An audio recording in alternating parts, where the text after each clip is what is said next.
The Bombay High Court held a detailed hearing of the entire issue of Kabautarkhana and the ban that had been imposed by the Brihan Mumbai Municipal Corporation in Mumbai. I'm joined by one of the advocates representing the petitioner. Let's speak to them and exactly find out what really happened in the court today. Because it's a long thing that happened, I know that, but if you can just summarize what really happened. One, the court is of the view that the state government should constitute a committee of experts from both the sides, the state, the corporation and the petitioners. And they, in the meanwhile, we were permitted to file an interim application if we need further orders from the court. And we are also permitted to make an application to the BMC if we want to go ahead and feed the pigeons. So that has been permitted to us today. Okay. And it's a great thing which has happened today, and we are grateful to the High Court. The Maharashtra government has also been summoned. I mean, as in the Advocate General has to now come appear before the court. What is that for? So that the state government can put forth their suggestions, and the state government can constitute such a committee, a high-powered committee, which will look into all these issues. So for that reason, the state government will play the lead role in consultation with the corporation. And then, of course, we will also demand that we should also be heard, and our experts also should be included. And then they will decide.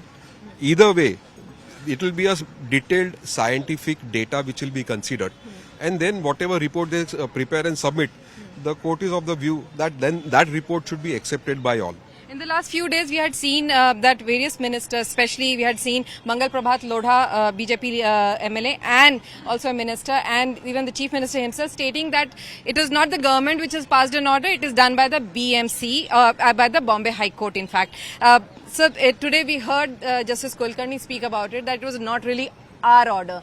It was an order that was passed by the BMC, and then it was challenged by the petitioners. Correct. Because that's the way it has been portrayed, that the BMC has taken a decision. But we have repeatedly, the petitioners since 2022 have been asking them for furnishing us decision.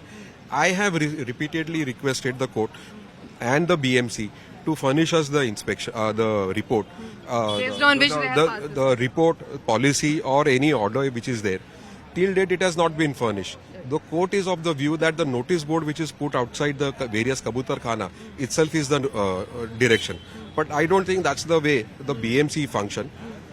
I have my doubts about it. So the petitioners are still looking for an order that would have been passed by the BMC, and that's one of the reasons why they are also requesting the court to provide that, make sure that the BMC passes the direction of giving the entire order that has been, considered, the medical reports that have been considered while passing an order of banning feeding of pigeons in Mumbai. With cameraman Mahesh More in Mumbai, Vidya for India Today.